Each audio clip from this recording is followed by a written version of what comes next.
నిన్న మొన్నటి వరకు గంజాయి గురించే చర్చ, కానీ ఇప్పుడు డ్రగ్స్ గురించి కూడా ఒక అతిపెద్ద చర్చ మొదలైపోయింది. ఇప్పటి వరకు ఓన్లీ పెద్ద పెద్ద పట్టణాల్లో, ముంబై లాంటి సిటీల్లో లేదంటే హైదరాబాద్ లాంటి నగరాల్లో మాత్రమే దొరికే డ్రగ్స్ ఇప్పుడు మన ఊరు కూడా వచ్చేసినాయి అని చెప్పుకునే పరిస్థితి వచ్చింది తెనాలి వాసులకి. గతంలో ఎప్పుడు కూడా ఎలాంటి నేర చరిత్ర లేని కొంతమంది స్టూడెంట్స్, అది కూడా చదువుకుంటున్న విద్యార్థులు డ్రగ్స్ సరఫరా చేస్తున్నారు, లేదంటే డ్రగ్స్ తీసుకుంటున్నారు. ఎలా వస్తున్నాయి తెనాలి డ్రగ్స్ అనేది ఇప్పుడు ఒక అతిపెద్ద చర్చ. అంటే గంజాయినే పూర్తిగా నిషేధించేసాం, గంజాయి కనీసం ఎక్కడ పండించేందుకు కూడా భయపడుతున్నారు అని చెప్పుకుంటారు ప్రభుత్వం. డ్రగ్స్ సరఫరా అయిపోతున్నా, ఇక్కడ వరకు మన ఇంటి వరకు వచ్చేస్తున్నా, ఎక్కడ ఇక్కడ లోపం జరుగుతుంది, ఎక్కడ పట్టించుకోవట్లేదు అధికారులు. వీటి మీద చర్చించే ప్రయత్నం చేద్దాం. సార్, వాస్తవానికి తెనాలి గురించి నాకంటే మీకే బాగా ఎక్కువ తెలుసు. ఒక టైర్ 2 సిటీ, చాలా పెద్ద చరిత్ర ఉంది. నాకు తెలిసి ఇప్పటి వరకు ఆ ఊరి మీద ఇలాంటి మచ్చ ఇలాంటిది జరిగి ఉండదేమో అని నేను అనుకుంటున్నాను.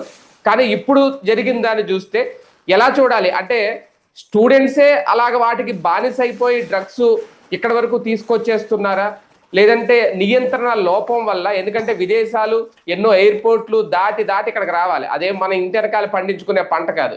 ఇక్కడ వరకు వచ్చేసాయి అంటే ఏం జరుగుతుంది అనుకోవాలి సమాజంలో? అంటే మనం ఉద్యోగాల కోసం మన వాళ్ళని వేరే వేరే ప్రదేశాలకు పంపిస్తూ ఉండటంతో వస్తున్న సమస్య. ఇప్పుడు తెనాలి మీరు చెప్పినట్టు టైర్ 2 సిటీ అవుతుంది. అయితే అక్కడ ఏమైపోయిందంటే అందరూ కూడా మ్యాక్సిమం అక్కడ పెరిగే యువతరం అందరూ కూడా వేరే వేరే ఊళ్ళకెళ్ళి ఉద్యోగాలు చేస్తున్నారు. వ్యాపారాలు పరంగా ఉన్నోళ్ళు అక్కడ ఉన్నారు. వ్యాపారుల బిడ్డలు వీళ్ళందరూ ఇతర ప్రదేశాలకు వెళ్తున్నారు చదువు కోసమో ఉద్యోగం కోసం. వాళ్ళతో తెచ్చుకుంటున్న అలవాట్లు ఇప్పుడు ఆ ఊరికి ప్రమాదంగా మారినాయి. ఇప్పుడు 2 ఇన్సిడెంట్స్ తెనాలి పరువు తీసినాయి. మీరు చెప్పినట్టు డ్రగ్స్, ఈ డ్రగ్స్ అనేటటువంటిది టూరిస్ట్ బస్సులో వచ్చినాయి అంట అక్కడికి, బెంగళూరు నుంచి వచ్చేటటువంటి. అంటే అలవాటు పెరుగుతుంది. ఇక్కడ సమస్య ఏమైపోయిందంటే, మనకి ఇదివరకు తాగినటువంటి తాగుబోతా అనేవాళ్ళం, పక్కన దూరంగా పెట్టేవాళ్ళం. ఆ తర్వాత ఇప్పుడు తాగడం చేత కాని వాడిని అసమర్థుడు అని దూరంగా పెడుతున్నాం. దాంతో ఏమైపోయింది, తాగడం తప్పు లేదన్నట్టుగా సినిమాలలో ముందు కానీ మధ్యలో కానీ హీరో గారు దమ్ము కొడతా ఉన్నప్పుడు, లేకపోతే నలుగురు ఫ్రెండ్స్ ఆడపిల్లలు కలిసి కూర్చున్నా మందు కొడతారు, మగాడ కూర్చునైనా మందు కొడతారు. సినిమా సీరియల్ అంటే వాళ్ళు అంటే మనం సంస్కృతిని ఎక్కడ నేర్చుకుంటున్నాం ఇప్పుడు? సినిమాల నుంచి. పిల్లలకి మనస్తత్వం మీద, ఎందుకంటే మనం వాళ్ళని గుళ్ళకి తీసుకెళ్ళడం, సంస్కృతి సంప్రదాయాల గురించి ఏం చెప్పం, ఇంట్లో మాట్లాడడం కూడా. అవి ఈవెన్ వాళ్ళు సినిమాల్లో చెప్పినట్టు బట్టలు వేసుకోవడాన్ని యాక్సెప్ట్ చేస్తున్నాం మనం. సొసైటీనే బలవంతంగా మార్చాం మనం. సినిమాల్లో చూపెట్టినట్టు ఇప్పుడు వాళ్ళ ఇళ్లలో డ్రెస్సులు వేస్తున్నారు, అలాగా తిరగమంటున్నాం మనం. ఏమైపోయింది వీటితో? కల్చర్ అంటే సినిమానే మనకి ఇప్పుడు. ఈ కల్చర్ చూసిన తర్వాత తాగడంలో తప్పు లేదు, బీరు కొట్టడం తప్పు లేదు, మందు కొట్టడం తప్పు లేదు, విస్కీ, జిన్ను, బ్రాందీ ఇట్లాంటి వాటి గురించి మనం వినలేదేమో. నాకైతే యుక్త వయసు వచ్చి నేను ఫీల్డ్లోకి వచ్చేదాకా తెలియదు వాటికి. అంటే తాగుతాడనేది తెలుసు, కానీ అలా తాగుబోతుల్ని మా బంధువుల్లోనే దూరం పెట్టే చూసాను తప్పించి ఇట్లా లేదు. అలాంటి స్టేజ్ నుంచి ఇది ఎప్పుడైతే తాగడంలో తప్పు లేదని అలవాటు అయ్యాక కొన్ని రోజులు పోయేటప్పటికి మందు కిక్కెక్కదు. బీరు తాగేవాడికి ఆ పైన విస్కీ తాగాలి, విస్కీ తాగేవాడికి ఆ పైన జిన్ను తాగాలి, జిన్ను తాగితే వైన్ తాగాలి, అయినా కూడా కిక్కు చాలట్లేదు. ఒక్కొక్క స్టేజ్లో అయిపోయింది. నెక్స్ట్ స్టేజ్ ఏంటి? గంజాయి. అంటే తాగేది దేనికి? మత్తు కోసం. ఆ మత్తు ఇది చాలనప్పుడు గంజాయి దగ్గరికి వెళ్తున్నారు. అది అనట్లేదు, ఇప్పుడు డ్రగ్స్కి వెళ్తున్నారు. లేదా డబ్బు లేనటువంటి వాడు బీడీ తాగితే, డబ్బు ఉన్నటువంటి వాడు సిగరెట్ తాగినట్టు, అదే ఫిల్టర్ సిగరెట్లు తాగినట్టు, డబ్బు తక్కువ ఉన్నోడు గంజాయి తాగుతుంటే డబ్బు ఎక్కువ ఉన్నోడు డ్రగ్స్ వాడుతున్నాడు. ఈ డ్రగ్స్ పల్లె నుంచి పట్టణం దాకా వ్యాపించినాయి. ఇప్పుడు పల్లె ప్రాంతాలకు కూడా చేరిపోతున్నాయి డ్రగ్స్. మున్సిపాలిటీ తెనాలనేది అలాంటి పట్టణం దగ్గరకు వచ్చినాయి అంటే ఒక ఆస్పెక్ట్. రెండవది ఇంకొక కేసు చూశాను నిన్న, వీడియో సెక్సువల్ వీడియోల్ని అక్కడి నుంచి. అంటే దాంట్లో బాధితులు ఉంటారేమో అనుకున్నాను, కానీ తెనాల్లో అక్కడే ఆర్గనైజర్స్ ఉంటారు అనుకోలేదు. అదే కదా ఇలాంటి స్టేజీకి ఇళ్ల మధ్యలో. అక్కడ ఏంటంటే మనకి సాధారణంగా నగరాలలోకి పట్టణాలకి పల్లెలకు ఒక తేడా ఉంటుంది. నగరాలలో పక్క అంటే మన అపార్ట్మెంట్ లో పక్క ఫ్లాట్ లో ఉన్నోడి గురించి కూడా మనకి తెలియదు. పేరు అవి కూడా మాక్సిమం ఎవరికన్నా ఉత్సాహం ఉంటే పరిచయం చేసుకోవాల్సిందే తప్పించి మామూలుగా అయితే పట్టించుకోదు ఎవరికైతే అనేటువంటిది. అలాగ ఉంటది అక్కడ నగర జీవనం వచ్చేటప్పుడు. అంతే. కాబట్టి నగరాల్లో తప్పు చేయొచ్చు, మనం ఎవడు పట్టించుకోడు కాబట్టి. కానీ పల్లెల్లో కానీ ఇట్లాంటి తెనాలి లాంటి పట్టణంలో కానీ పక్కన ఏంటి ఆ సందులో ఉన్న వాళ్ళందరి గురించి తెలుస్తుంది. చాలా మందికి ఒకళ్ళ గురించి ఒకళ్ళకి తెలుసు అక్కడ ఏరియా. అట్లాంటి చోట్లకి కూడా ఇట్లా తీసుకొస్తున్నారంటే అదే కదా ఇప్పుడు రకంగా పట్టుబడింది అట్లాంటి కారణంగా, ఆ ఊళ్ళల్లో ఉండేటటువంటి ఇంటిమసీ కారణంగా పట్టుబడ్డారు, లేకపోతే పట్టుబడే వాళ్ళు కాదు. అంటే బట్ అక్కడ దాకా వ్యాప్తి చెందే ప్రయత్నం జరుగుతుంది. ఇక్కడ ప్రభుత్వాల దగ్గర వచ్చినటువంటి తప్పల్లా ఏంటంటే మత్తు మందులు, క్రైము అంటే నేరం, మర్డర్ అయినా మానభంగం అయినా ఇవన్నీ కూడా నేరస్తుడు చేస్తాడు. నేరస్తుని పట్టుకుంటారు పోలీసులు, శిక్షించడం న్యాయ వ్యవస్థ పని. ఇది ఎవడున్నా అధికారంలో జరుగుతుంది. కావాలని నేరం చేసిన వాడిని కాపాడే ప్రయత్నం చేసినప్పుడు మాత్రమే సమస్య ఉంటుంది. కాకపోతే జగన్ టైంలో అట్లా జరిగిన న్యాచురల్ క్రైమ్స్ ని పొలిటికల్ గా చిత్రీకరించారు. వాటన్నిటి జగనే డ్రగ్స్ అమ్మిస్తున్నాడు, జగనే గంజాయి అమ్మిస్తున్నాడు, జగనే వీటిని ప్రోత్సహిస్తున్నాడు అన్న టైప్ లో ప్రచారం చేసుకొచ్చారు. ఇప్పుడు వార్తని వార్తగా ఇస్తున్నారు, అంతే తేడా. కానీ ఒకటి సార్, చదువుకోవడానికో లేదంటే ఉద్యోగాలు చేయడానికో విదేశాల్లో లేదంటే పట్టణాల్లో వెళ్ళిన వాళ్ళందరూ కూడా డ్రగ్స్కి అలవాటు పడతారని అనడానికి లేదు. కానీ వెళ్ళిన వాళ్ళని ఈ డ్రగ్స్ ఉచ్చులోకి దించేందుకే ఒక ముఠా పనిచేస్తుందా అన్నట్టుగా ఉంది. దాన్ని ఎందుకు కంట్రోల్ చేయలేకపోతుంది ఏ ప్రభుత్వం అయినా? అంటే మీరు ఇక్కడ ఒక్క విషయం ఆలోచించాలి. వీళ్ళు ఎవ్వరు పరిపాలనలు అన్ని పక్కన పెడితే మన జీవన విధానంలో వచ్చిన మార్పే ప్రమాదకరం. ఇక్కడ ఇప్పుడు టీసీఎస్ లవ్ జిహాద్ ఉన్నది, ఇంకా అనేక టెక్ కంపెనీల వాళ్ళు ఇప్పుడు సోషల్ మీడియాలో పోస్టులు పెడుతున్నారు పేరు పెట్టకుండా బయటికి. ఇక్కడ సమస్య ఏంటంటే ఇదివరకు ఒక షీల్డెడ్ ఫ్యామిలీ లైఫ్ ఉండేది అని మనకి ప్రచారం చేశారు.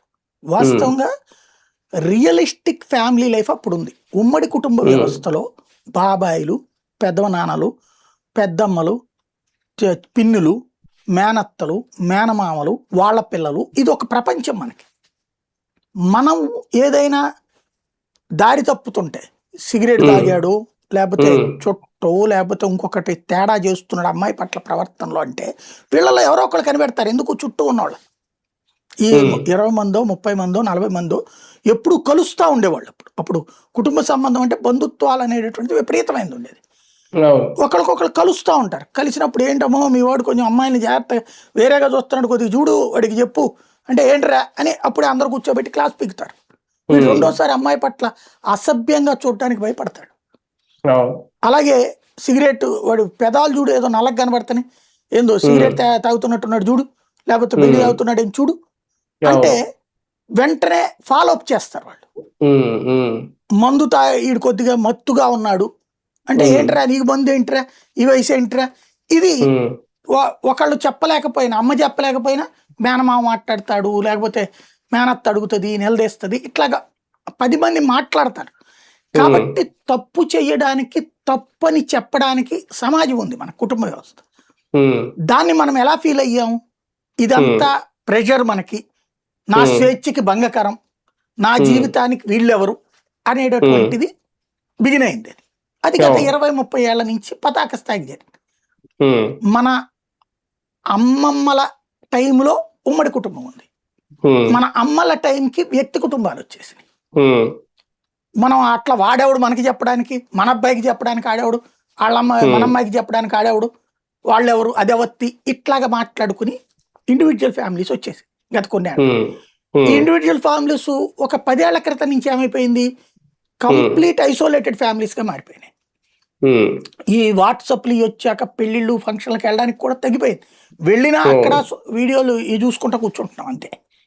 మాక్సిమం ఆ టైంకి భోంచేసి వచ్చేస్తున్నాం. చావులకి అసలు మానేసాం వాస్తవంగా చెప్పాలంటే. ఇట్లాంటి స్టేజీలో ఏమైపోతుందంటే క్రమంగా మనం ఎవరితో మాట్లాడాలి తెలియదు, మన చుట్టూ స్నేహం ఏంటి అన్నది అమ్మా నాన్నలు చూస్తున్నారా అంటే ఈ స్వేచ్ఛగా నా బిడ్డకి నేను బాగా స్వేచ్ఛ ఇచ్చా వాడికి ఓ అమ్మాయికి అనేటటువంటిది వీళ్ళు గర్వంగా ఫీల్ అవుతున్నారు. కానీ స్వేచ్ఛ అనేటటువంటి దానితో పాటుగా అది హక్కు, స్వేచ్ఛ అనేది ప్రాథమిక హక్కులతో పాటు ప్రాథమిక విధులు కూడా ఉన్నాయి రాజ్యాంగంలో. అంటే ఇట్లా బతకాలి అనేది. అలాగే నీ కుటుంబ జీవనంలో కూడా బాధ్యతల గురించి కూడా చెప్పాలి. అమ్మా నాన్నల పట్ల గౌరవంగా ఉండాలి, అమ్మా నాన్నలు చెప్పిన మాట వినాలి, పెద్దల మాట వినాలా, ఇట్లాంటిది నేర్పట్ల. ఇదేమైపోయింది, కమ్యూనికేషన్ గ్యాప్ పెరిగిపోయింది. దీనికి తోడు ఈ సినిమాలు ఇవన్నీ విచ్చలవిడితనాన్ని సహజ సిద్ధం అన్నటువంటిది ఒక జనరలైజ్ చేసినాయి. స్వేచ్ఛ. దీనికి తోడు ఇదివరకు మనం కాలేజీల్లో చదివే రోజుల్లో ఆడపిల్ల పట్ల మనం కొంచెం అలా చూసామంటే లెక్చరర్ పట్టుకునేవాడు, ఎరా ఏంటి అమ్మాయిల వైపు చూడటం ఎక్కువైపోయింది నీకు, నువ్వు ఇటుండు ఇటు కూర్చో, ఇట్లాగా. ఇంకోటి వాడిని అక్కడి నుంచి నెగిటివ్ గా చూడటం బిగినయ్యేది. దాంతో అమ్మాయిల వైపు చూడడంతో అమ్మాయిలతో మాట్లాడాలంటే ఒక బెరుకుంది. ఇప్పుడు అబ్బాయి బండి మీద రావడం, అమ్మాయి అబ్బాయితో కలిసి తిరగడాన్ని మనం ప్రమోట్ చేసాం. మేము చదువుకున్న టైంలో మాకు ఇచ్చే పనిష్మెంట్ ఏదైనా చేయకపోతే అమ్మాయి పక్కన కూర్చోబెట్టడం ఒక పనిష్మెంట్ గా ఉండేది సార్. మీకు లేదు, మేము భయపడే వాళ్ళం, బాబా ఏమైనా చేయకపోతే అమ్మాయి పక్కన కూర్చోబెడతారంట తీసుకెళ్ళి అనేది. అది అప్పుడు చదువులు అప్పుడు అలా ఉండేది. ఇప్పుడు కంప్లీట్ రివర్స్ అయిపోయింది. అది దాని ఇంపాక్ట్ ఏమైపోయింది. ఇంకొకటి ఏమైంది, నా బిడ్డ ఈ మనం కార్పొరేట్ విద్య వచ్చింది. ఈ కార్పొరేట్ విద్య కారణంగా ఫీజుల భారాలు పెరిగినాయి. ఆ భారాల్ని భరించాలంటే తండ్రి సంపాదన చాలట్లేదు, తల్లులు కష్టపడాల్సి వస్తుంది. ఈ ఇద్దరు కష్టపడే క్రమంలో ఇదేమో ఐసోలేటెడ్ ఫ్యామిలీ కదా, ఎవరింకా స్నేహం, అక్కడ ఎవరు అట్రాక్టివ్ గా కనిపిస్తే వీళ్ళు డబ్బులు ఇస్తున్నారు చేతికి, ప్లస్ స్వేచ్ఛ ఇచ్చారు, ఇండివిజువాలిటీ వచ్చింది. కరెక్ట్ గా ఆ మూడు కలిస్తే బాగుపడ్డటువంటి వాళ్ళు 50%, చెడ్డవాళ్ళు 50% మంది. ఇద్దరు ఉన్నారు, బాగుపడ్డోళ్ళు 50, చెడ్డోళ్ళు 50%. ఈ బాగుపడ్డోళ్ళు ఈ స్వేచ్ఛని సద్వినియోగం చేసుకున్నారు, చెడ్డవాళ్ళు ఈ స్వేచ్ఛను దుర్వినియోగం చేసుకున్నారు. ఇప్పుడు ఈ డ్రగ్స్ కి అలవాటు పడుతున్న వాళ్ళు ఈ స్వేచ్ఛను దుర్వినియోగం చేసుకుంటున్నారు. వీళ్ళకి ఏంటంటే ఈ సినిమాల్లో చూపించే దాంట్లో ఒక నెగిటివిటీ, తండ్రి సరిగ్గా అంటే ఇది ఇప్పుడు కొన్ని సీరియల్ చూస్తా నేను, తండ్రి ఎంత సంపాదించి పెట్టావులే అనేటటువంటి, తల్లి నువ్వు ₹1,00,000 ఇంటికి నెలకి ఇచ్చావులే ₹1,00,000, ఇవాళ రోజుల్లో 1,00,000 అంత ఆఫ్టర్ ఆల్ అని మాట్లాడే తల్లులు ఉన్నారు. నువ్వు ₹1,00,000 ఇచ్చినా లేదా 10 లక్షలు ఇచ్చినా రేపు అదే మాట అంటావు కదా. అంతే. తండ్రిని పిల్లలు ఎదుటి చులకన చేసే మనస్తత్వం. అప్పుడు ఏమవుతోంది, తండ్రికి బిడ్డలకి మధ్యన తండ్రి మీద ఒక విరక్తి, అసహ్యాన్ని పుట్టిస్తున్నారు తల్లులు. ఈ ఇంపాక్ట్ పెద్దరికం పోతుంది. ఈ తల్లికి అక్కడ కంట్రోలింగ్ కెపాసిటీ ఉండట్లా, తండ్రికి విలువ ఉండదు. అది ఈ వ్యవస్థలన్నిటి లోపాలు సమాజాన్ని పట్టి పీడిస్తున్నాయి అన్నమాట. కానీ ఫైనల్ గా వీళ్ళ కెరీరే లాస్. ఇప్పుడు వీళ్ళందరూ స్టూడెంట్స్ అంటే ఇప్పుడు అరెస్ట్ అయిన వాళ్ళు బీటెక్ లో వీళ్ళు చదువుకుంటున్నారు, ఒక అతను అయితే హోటల్ నిర్వహిస్తున్నారంటే వీళ్ళ మీద ఇప్పుడు కేసులు బనాయిస్తే రేపు పొద్దున వీళ్ళ కెరీర్ మొత్తం లాస్ అయిపోయినట్టే కదండి. ఇదేంటి వీళ్ళు ఇప్పుడు వీళ్ళ ఫ్రెండ్స్ అందరినీ పట్టుకుంటారు, ఒక్కొక్కరిని గెలుకుతారు వ్యవస్థ. కానీ ఒకటి సార్, నిజంగా ఈ ఈగిల్ టీం లాంటి టీంలు ఇంకా వచ్చి జల్లెడ పెడితే నాకు తెలిసి నాట్ ఓన్లీ తెనాలి, చాలా వాళ్ళకు పాకేసిందేమో ఈ డ్రగ్స్ మాఫియా అనేది కూడా ఒకటి ఉంది. అంటే ఆ తరహా ఏమన్నా ఇప్పుడే సీరియస్ గా యాక్షన్ తీసుకుంటే ఏమన్నా కాపాడే ప్రయత్నం జరుగుద్దా ప్రభుత్వం? మనం చేయాల్సిన పని ఏంటంటే, నన్ను అడిగితే ఈ టీములు ఎన్ని పెట్టినా చాటుగా జరిగేది ఎప్పుడు చాటుగా జరుగుతుంటది. ప్రతి ఇంటికి ఇప్పుడు ఈ సచివాలయాలు ఉన్నాయి కదా, అలాగే ఏరియా హాస్పిటల్ కూడా ఉన్నాయి కదా, వార్డు హాస్పిటల్ గ్రామ సచివాలయాన్ని అనుసంధానించి ఇప్పుడు జనాభా లెక్కల సేకరణ ఎట్ట చేస్తారో ప్రతి మనిషికి మెడికల్ చెకప్ చేయాలి. ప్రతి మనిషికి చెకప్ చేస్తే మద్యము, డ్రగ్స్, ఈ గంజా ఇట్లాంటి వాటికి సంబంధించి బ్లడ్ లో తెలిసిపోతాయి. తీసుకోవాలి, చెక్ చేసి వాళ్ళనేమి ఏడిపించద్దు. అవును. వాళ్ళని ఆ అలవాటు ఉన్న వాళ్ళని దారికి తీసుకొచ్చే ప్రయత్నం జరగాలి పెద్ద ఎత్తున. వాళ్ళ కౌన్సిలింగ్ కుటుంబంలో ఇవ్వడం. తెలియకపోవచ్చు చాలా మందికి ఇప్పుడు. ఇప్పుడు ఈ మత్తు పదార్థాల్లో 2 రకాలు ఉంటది. ఒకటి వాడితే మత్తుగా పడుకుని ఉంటారు. అవును. ఇదివరకటి రోజుల్లో పొద్దున్నే 5కి లెగవాలా, సాయంత్రం 8కి అలా పడుకోవాలి, ఇట్లాంటిది ఉండేది. ఇప్పుడు రాత్రంతా మేలుకోవాలి, పగటిపూట ఎప్పుడు పడుకున్నా పర్లేదు, ఇలాంటి జీవితం వచ్చింది. అవును. దాంతో వీళ్ళు మత్తు మందుతో పడుకున్నారా మామూలుగా పడుకున్నారా తెలియట్లా. అదే కదా. ఇంకొకటి హైపర్ యాక్టివ్నెస్, అంటే ఆ మత్తు మందు వాడితే విపరీతమైన యాక్టివ్ కనబడతారు. జోష్గా ఉంటారు. ఇవి తల్లిదండ్రులు గమనించాలి. వాళ్ళకి పాపం ఎక్స్ప్లెయిన్ చేస్తున్నారు వీళ్ళు, కానీ అర్థం చేసుకునే పరిస్థితుల్లో లేరు. తమ బిడ్డల్ని ఆ కోణంలో చూసేందుకు తల్లిదండ్రులు సిద్ధంగా లేరు. కాబట్టి కనీసం కాలేజీలలో, ప్రతి కాలేజీ, ప్రైవేట్, గవర్నమెంట్ స్కూళ్ళు, యూనివర్సిటీలు, వీళ్ళ వరకు చెక్ చేస్తే మనం ఆ తరాలను బాగు చేసుకోగలుగుతాం, ప్రాథమిక దశలో కనిపెట్టగలిగితే.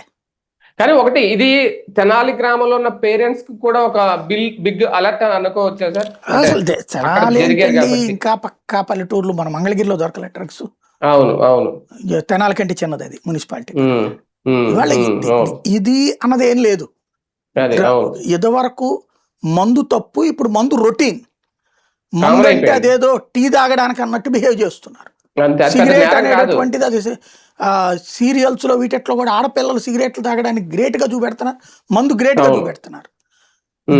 దెన్ నువ్వు దాంట్లో సోషల్ మీడియాలో వీళ్ళందరూ చూసే సోషల్ మీడియాలో లేవా అవి? వాటి వల్ల ఎంత దుష్ప్రభావాలు వస్తాయో, వాళ్ళ గర్భానికి సమస్య దగ్గర నుంచి అనేక అనారోగ్యాలు అయినా తాగేస్తున్నారు. ఓవరాల్ గా మనం భవిష్యత్తు డాక్టర్లకి, హాస్పిటళ్ళకి పెట్టుబడులం అన్న విషయాన్ని తెలియజేయగలగాలి వాళ్ళకి.